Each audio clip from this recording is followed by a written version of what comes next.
आवाज मिल रही गुड्डू? अपने आप को अनम्यूट करो तब तो सुनेंगे हम। तुम म्यूट हो अभी।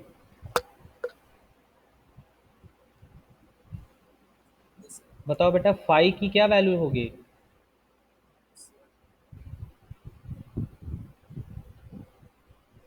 वो, हाँ, फाइव की क्या क्या वैल्यू लिखोगे?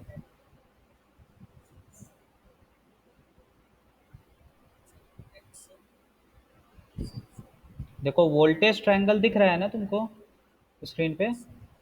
वोल्टेज ट्रायंगल में फाइव की क्या वैल्यू निकालोगे?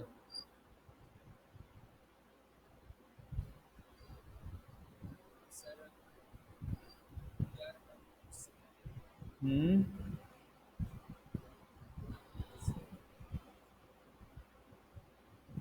अनुराग पाठक। नहीं बेटा। अनुराग पाठक। नहीं बेटा, फाइव कहाँ पाई बाई टू है? फेजर डायग्राम में फाइव तुमको पाई बाई टू दिख रहा है बेटा। ये जो फाई है, आई और ये वी के बीच का ये जो एंगल है, ये आई हुआ, ये वी हुआ, इसके बीच का एंगल कैसे पाई बाई टू होगा? हमने कहा इस वोल्टेज ट्रायंगल से निकालने की कोशिश कीजिए, तो अगर आप इसका टेंजेंट लें tan फाई, तो tan phi is equal to क्या होगा?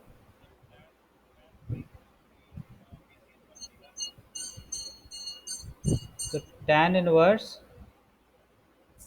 V C upon V R. ठीक है, ये समझ आया आप लोगों को? यहाँ से आप टेंजेंट निकालिए, तो tan phi is equal to क्या होगा? V C upon V R.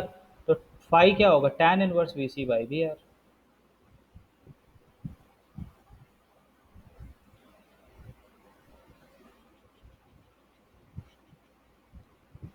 आप इसको इम्पीडेंस ट्रायंगल से भी निकाल सकते हैं। इम्पीडेंस ट्रायंगल में tan फाई होगा एक्सी बाई आर, यानी कि tan इनवर्स, यानी फाई की वैल्यू हो जाएगी tan inverse X C by R. इस तरह से फाई की वैल्यू हम लिख सकते हैं। मतलब अगर न्यूमेरिकल में हम वी सी और वी आर की वैल्यू पता कर पाएंगे तो हम फेज एंगल निकाल सकते हैं, या एक्सी और आर की वैल्यू पता कर पाएँ तो भी हम फेज एंगल निकाल सकते हैं। यहाँ पर जो I is equal to V by Z लिखा हुआ है, ये वाला टर्म, इसमें कैपिटल I का मतलब है I R M S, capital V का मतलब वी आर एम एस है। तो I R M S is equal to V R M S upon Z है। आई आर एम एस की वैल्यू होगी I M by root two, पिछले class में ये चीज़ हमने समझाई थी, V M by root two upon Z. तो रूट टू से रूट टू कैंसिल हो जाएगा, तो हम ये लिख सकते हैं that I M is equal to V M upon Z. यहाँ पे ये चीज़ हमने लिखी हुई है ना, I M is equal to V M upon Z. तो इसको आप इस तरह से फाइंड भी कर सकते हैं, यहाँ पे हमने आपको फाइंड करके बताया। तो अभी तक बताई गई चीज़ों से आप लोगों को क्लियर है कैसे करंट वगैरह निकालोगे, फेजर डायग्राम कैसे बनाओगे?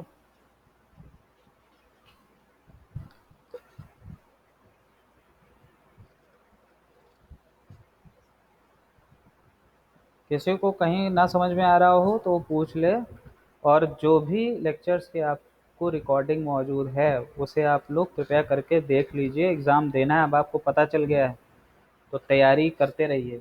एग्ज़ामिनेशन जब भी हो आपकी तैयारी रहे, इस हिसाब से पढ़ाई शुरू कर लीजिए। तो यहाँ पर इम्पीडेंस वगैरह की बात हो गई, इम्पीडेंस ट्रायंगल क्या होगा, वोल्टेज ट्रायंगल क्या होगा। इस सर्किट में भी जो इम्पीडेंस ट्रायंगल यहाँ बना हुआ है, इस इम्पीडेंस ट्रायंगल से आप ये वैल्यूज़ बड़ी आसानी से निकाल सकते हैं। R is equal to Z cos phi, जैसे कि सीरीज आर एल सर्किट में था, और X C is equal to हो जाएगा जेड साइन फाई। तो यानी अगर आपको न्यूमेरिकल मिलता है जिसमें आपसे कहा जाता है रेजिस्टेंस निकालिए और कैपेसिटिव रिएक्टेंस, या कैपेसिटिव रिएक्टेंस निकाल के आप कैपेसिटेंस निकाल सकते हैं सर्किट का, क्योंकि एक्स सी बराबर वन अपॉन टू पाई एफ सी होता है। तो अगर आपको आर और सी निकालने के लिए कहा जाता है तो आपको उसके लिए जेड की ज़रूरत पड़ेगी और फाई की ज़रूरत पड़ेगी। तो अगर आप इम्पीडेंस सर्किट का और फेज एंगल फाई निकाल लेते हैं तो आप आर भी निकाल लेंगे और एक्सी भी निकाल लेंगे। तो ये बड़ा ही काम का फॉर्मूला है, न्यूमेरिकल के समय ये काम आता है। अब हम लोग क्या करेंगे कि अब हम लोग पावर का फॉर्मूला इस सर्किट में भी देखते हैं कि पावर का फॉर्मूला क्या आएगा और वेवफॉर्म किस तरह से आप बनाएंगे। हालांकि वेवफॉर्म कई बार बना चुके हैं, फिर आज एक बार आपको मैं बना के दिखा देता हूँ वेवफॉर्म। हम लोग आरसी सर्किट पढ़ रहे हैं। अप्लाइड वोल्टेज की इंस्टेंटेनियस इक्वेशन है V M sine omega T, और करंट की इंस्टेंटेनियस इक्वेशन है small I is equal to I M sine omega T plus phi. ये इक्वेशंस हैं। तो सबसे पहले वोल्टेज और करंट को बनाते हैं।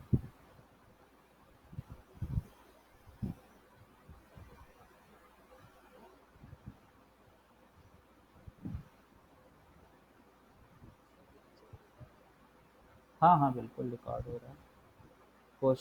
कोशिश यही रहती है कि रिकॉर्ड कर दें हम लेक्चर्स। थोड़ा ध्यान से उतर गया था तो स्टार्टिंग की कुछ चीज़ें रिकॉर्ड नहीं हो पाई हैं, लेकिन फिर भी बहुत बाकी का लेक्चर तो रिकॉर्ड हो ही रहा है।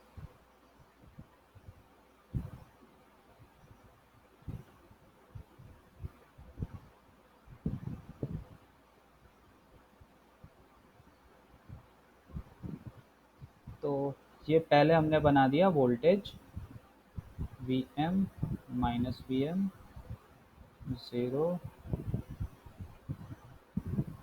पाई by two pi three pi by two two pi. Next current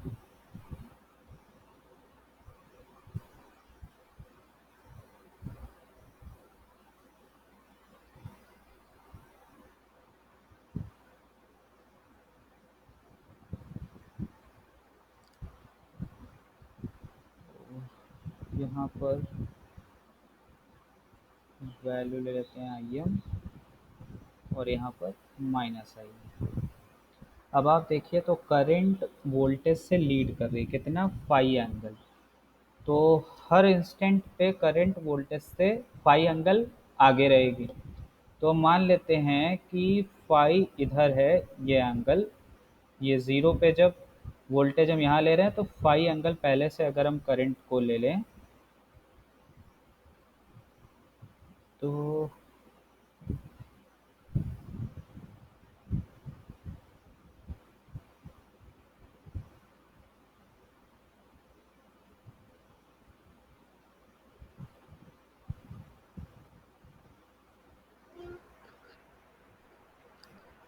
एक मिनट ठीक से थोड़ा सा इसको बना दिया जाए।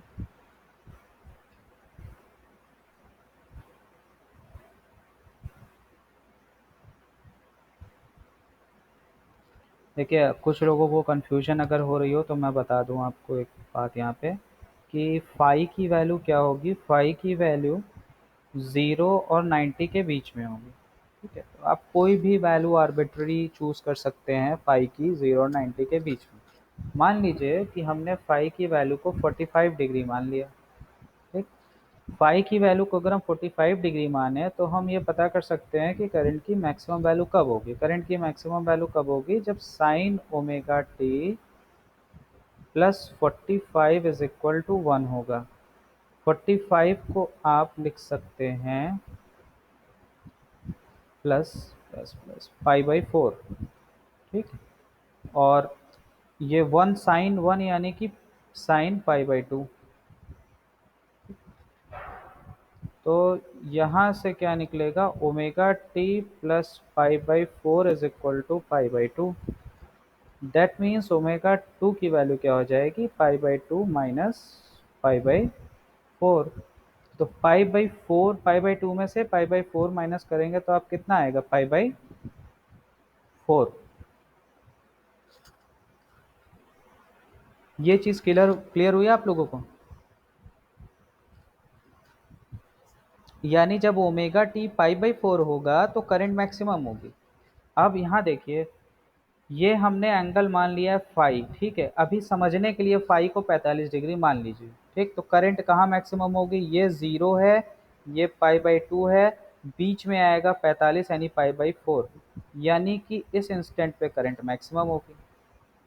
तो हम अगर यहाँ से करंट को बनाना शुरू करते हैं तो करंट यहाँ मैक्सिमम पहुँचेगी, फिर उसके बाद करंट कम होना शुरू होगी, यानी कि नेगेटिव की तरफ जाएगी,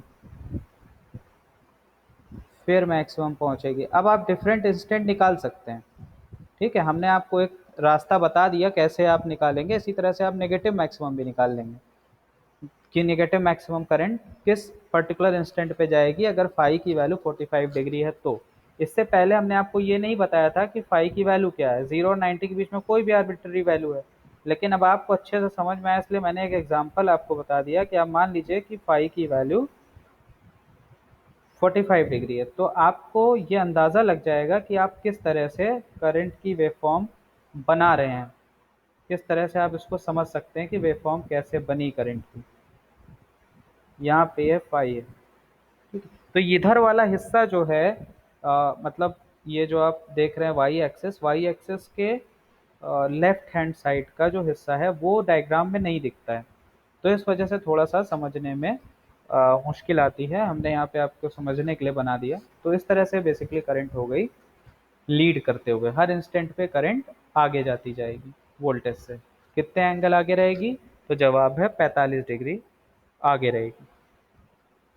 तो ये तो हो गया वोल्टेज और करंट का वेवफॉर्म। अब अगर हम बात करें पावर की वेवफॉर्म की, तो हम एक एक्सेस और ले लेते हैं ऊपर,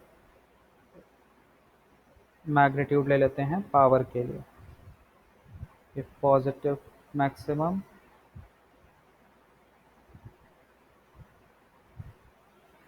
और यहाँ पे ले लेते हैं माइनस।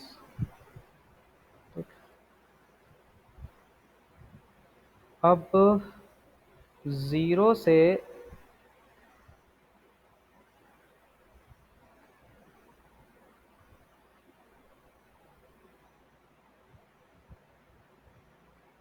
एक मिनट, वेवफॉर्म में कुछ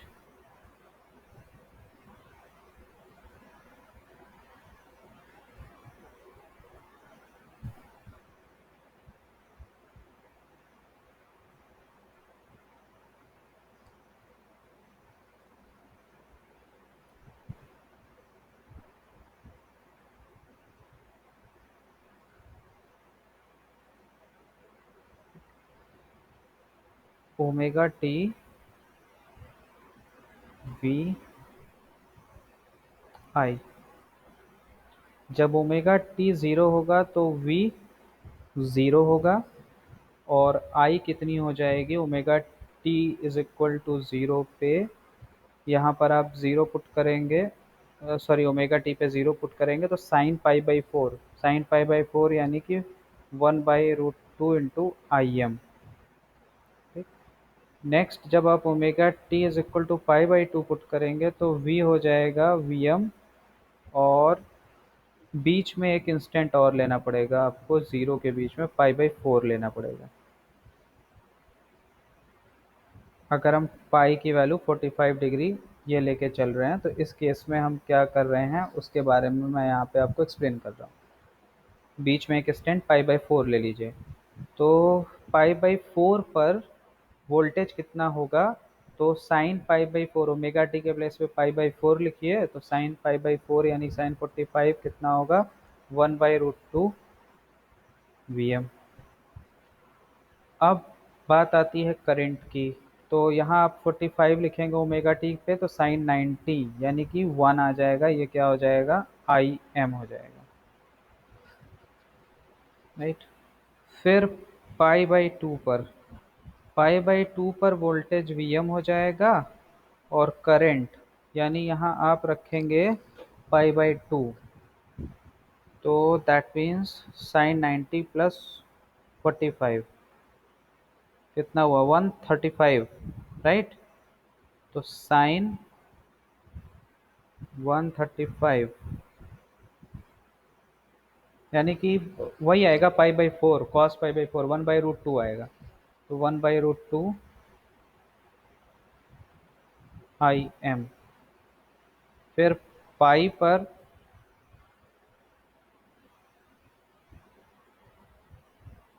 वोल्टेज ज़ीरो हो जाएगा, करंट कितनी हो जाएगी, पाई, यानी कि फिर से आ जाएगा तो ये माइनस में जाएगा ना, तो साइन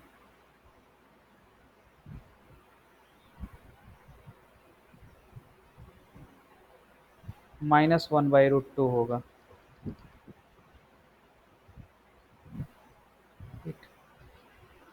एक पॉइंट और हमें चाहिए होगा करंट का, जहाँ पे करंट ज़ीरो हो। तो करंट ज़ीरो कहाँ पर होगी, जहाँ पर sine omega T plus 45 zero हो जाए। तो ये ज़ीरो कहाँ होगा, तो omega T plus 45 is equal to zero. तो omega T is equal to, ये हो जाएगा ज़ीरो यानी 45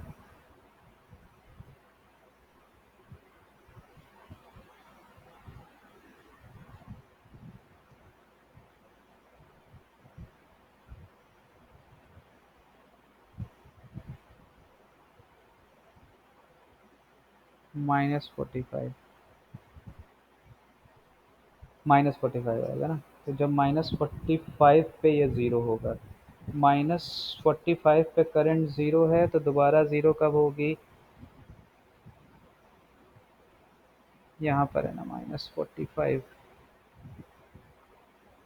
पाई/2, पाई/2, पाई/2, -45, यानी यहाँ से करंट ज़ीरो है, तो ज़ीरो दोबारा कब होगी, पाई, तो 135।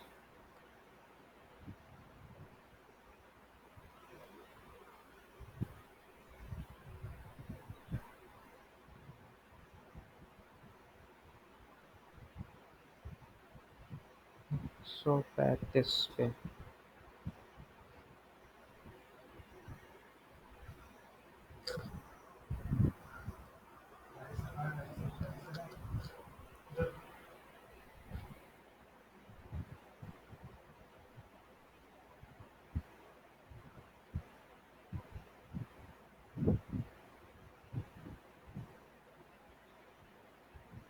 यहाँ पर कहीं पर पाई/2 और 90 के बीच में यहाँ पर आएगा 135। ठीक है, तो करंट यहाँ से शुरू होगी, यहाँ पर एक और आप लाइन बना सकते हैं जो कि Im/√2 है सपोज। इसी तरह से यहाँ एक लाइन आप बना सकते हैं जो कि Im/√2 हो गई। अब करंट को बनाएं अगर,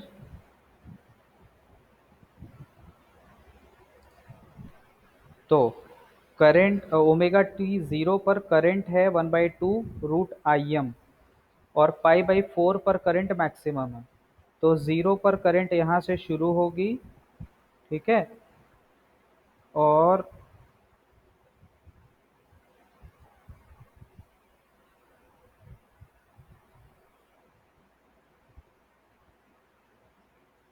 यहाँ पे पाई/2, पाई/4 पर करंट मैक्सिमम होगी ना, तो यहाँ से करंट जाएगी, ये मैक्सिमम होगी यहाँ पे। फिर पाई/2 पे करंट 1/√2 Im से होते हुए ये है, यहाँ से जाएगी, फिर ज़ीरो 135 पे होगी यहाँ से। इस तरह से करंट की इक्वेशन बनेगी, मतलब करंट की वेवफॉर्म बनेगी। तो रफली आप भी बना सकते हैं और ऐसे एग्जैक्ट पॉइंट्स ढूंढ के भी बना सकते हैं। करंट जो है -45 पे ज़ीरो होगी, फिर नेक्स्ट टाइम ज़ीरो कब होगी, 135 पे ज़ीरो होगी। -45 में आप 180 ऐड कर दीजिए तो 135 आएगा। तो नेक्स्ट ज़ीरो आपको ढूंढना है, तो जिस पॉइंट पे ज़ीरो है उसमें 180 जोड़िए तो आपको नेक्स्ट ज़ीरो मिल जाएगा। तो करंट का नेक्स्ट ज़ीरो कहाँ पर होगा, 135 पे। ठीक है। तो अब अगर आप पावर की वेव फॉर्म बनाएंगे,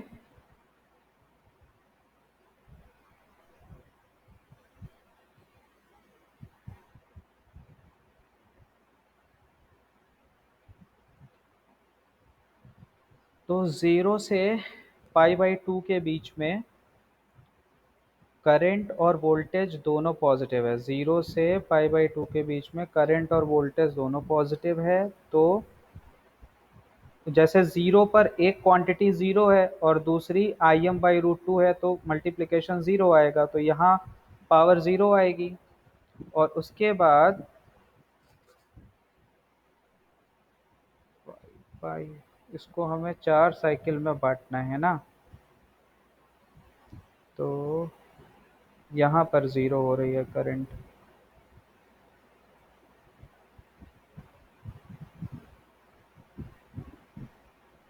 यहाँ पर 0 हो रही है। तो यहाँ से इसके और इसके बीच में 0 और 135 के बीच में, ठीक है। यानी कि इस पॉइंट को आप क्या लिखेंगे, इसको लिखेंगे 45 प्लस पाई ना, तो हाँ यहाँ पे 0 हो रही है करंट। तो यहाँ से ये हुआ। नेक्स्ट इससे और इसके बीच में ये दोनों क्वांटिटी, एक पॉजिटिव है और एक नेगेटिव है, तो पावर हो जाएगी नेगेटिव। फिर इस पॉइंट से और इस पॉइंट के बीच में दोनों क्वांटिटी नेगेटिव है, तो पावर हो जाएगी पॉजिटिव।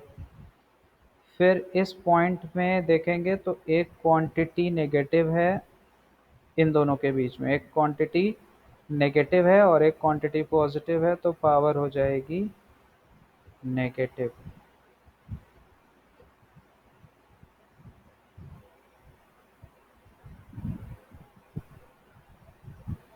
तो इस तरह से पावर बनेगी, एक साइकिल पॉजिटिव, एक साइकिल नेगेटिव, पॉजिटिव, नेगेटिव।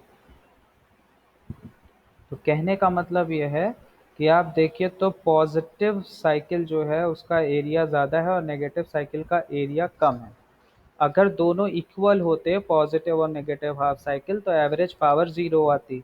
लेकिन पॉजिटिव पावर का एरिया ज़्यादा है और नेगेटिव पावर का एरिया कम है, तो इसका मतलब यह है, यह सिग्निफिकेंस बता रहा है कि पावर का कंजम्पशन ज़्यादा हो रहा है और पावर का जो स्टोरेज है वो कम हो रहा है। यानी जो पावर कंज्यूम हो रही है वो कौन कर रहा है, आर और सी सर्किट में आर पावर को कंज्यूम कर रहा है, सी स्टोर कर रहा है। तो आर का रोल यहाँ पे ज़्यादा है, ये क्या कर रहा है, जो पॉजिटिव साइकिल आपको बता रहा है कि पावर का कंजम्पशन ज़्यादा है, और नेगेटिव साइकिल आपको बता रहा है कि पावर का स्टोरेज कितना है। तो ये वाली साइकिल कम है, तो इसका मतलब ये हुआ कि रजिस्टिव इफेक्ट ज़्यादा है और कैपेसिटिव इफेक्ट कम है। अगर नेगेटिव साइकिल का एरिया ज़्यादा आता और पॉजिटिव साइकिल का एरिया कम आता, तो हम ये कहते हैं कि कैपेसिटिव इफेक्ट ज़्यादा है और रजिस्टिव इफेक्ट कम है। और अगर दोनों इक्वल हो जाते तो सीधा सा मतलब था कि रजिस्टिव और इंडक्टिव इफेक्ट दोनों सेम हो जाता। इस केस में क्या होता, कोई भी पावर कंज्यूम ना होती, एवरेज पावर क्या निकलती, 0 निकलती, जैसा कि आप प्योरली कैपेसिटिव सर्किट में देख चुके हैं। इस पॉइंट में किसी को कुछ पूछना है तो वो पूछ सकता है।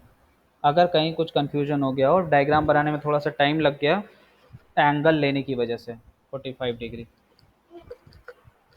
तो थोड़ा सा पॉइंट्स फाइंड करने पड़े, अदरवाइज अगर अंदाजे से बनाते तो इतना टाइम नहीं लगता बनाने में।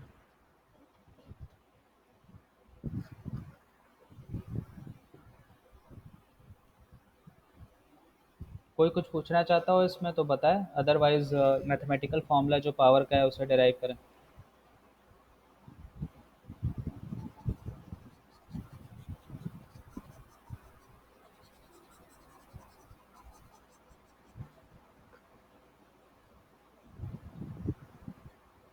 Instantaneous power is equal to instantaneous voltage into instantaneous current, that is Vm sin omega t and Im sin omega T plus five V M I M sine omega T sine omega T plus five, two से multiply and divide करिए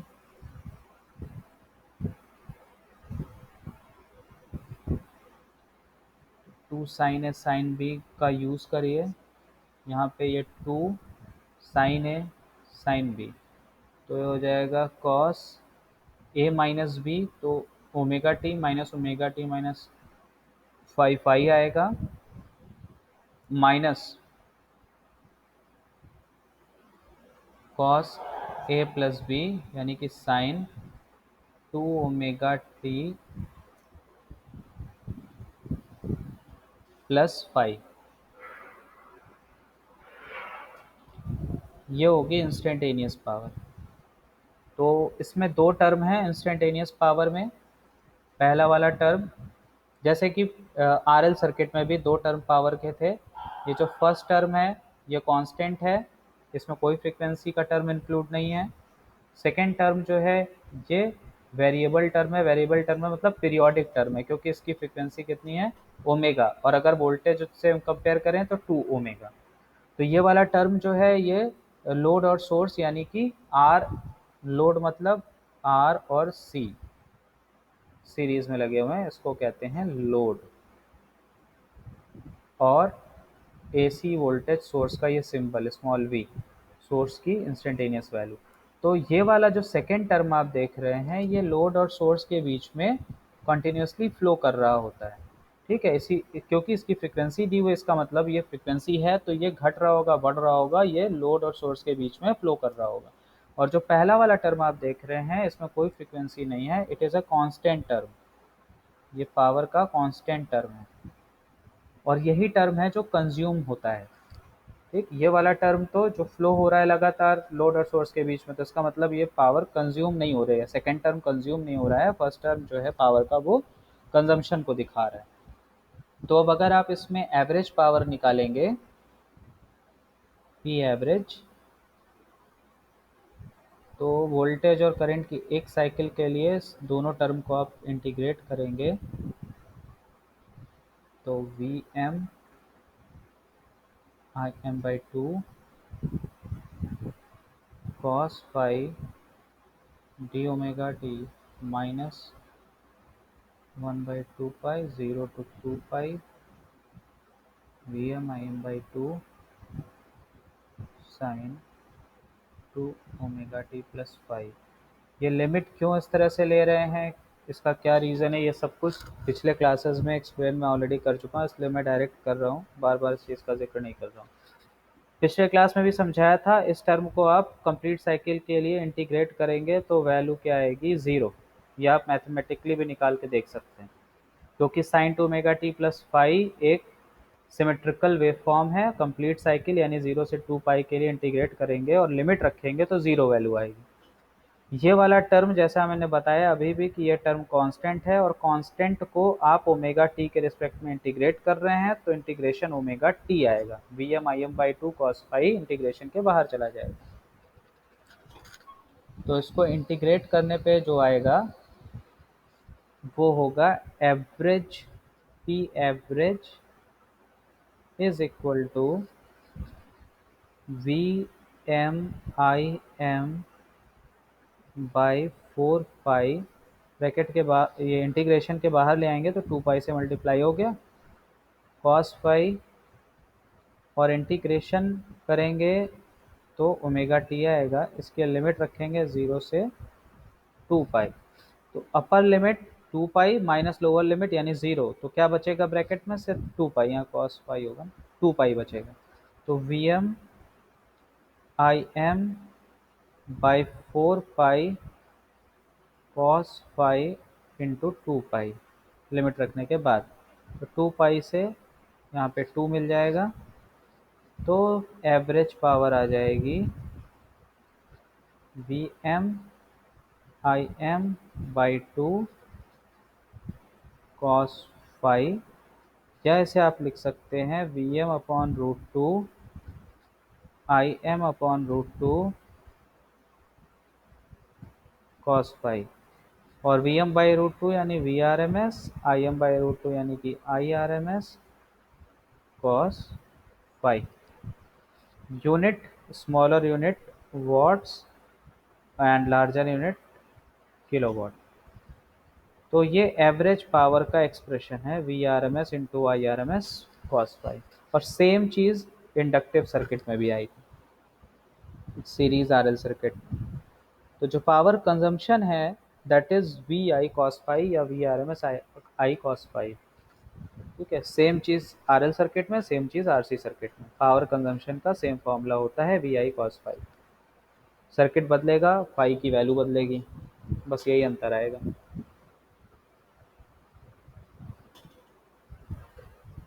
किसी student को कुछ पूछना है अभी तक जो मैंने बताया उसमें?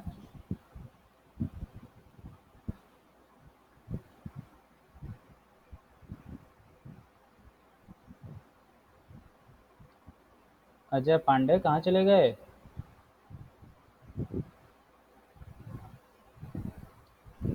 फरजान अंसारी, बेटा जो पढ़ाया वो समझ आया कि सब ऊपर से गया? अच्छा, उत्सव वाजपेयी, पिछला वाला पढ़ा था सीरीज आरएल सर्किट, तो वो समझ आया था वो?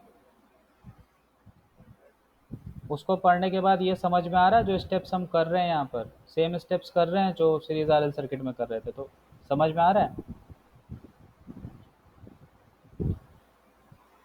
अजय पांडे कहाँ गए तुम, दिखाई नहीं दे रहे हो?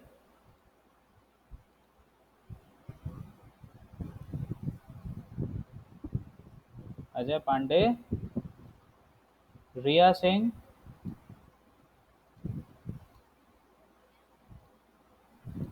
हो क्लास में या क्लास अटेंड करने के बाद गायब हो जाते हो तुम लोग?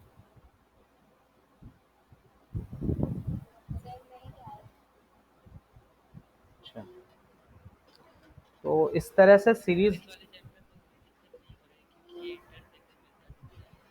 अच्छा चलो अच्छी बात है, दिक्कत नहीं हो रही है। तो ये बात हो गई सीरीज आरसी सर्किट की। आरएल सर्किट पढ़ चुके हैं हम लोग, प्योर रजिस्टिव पढ़ चुके हैं, इंडक्टिव पढ़ चुके हैं, कैपेसिटिव, उसके बाद सीरीज आरएल और सीरीज आरसी।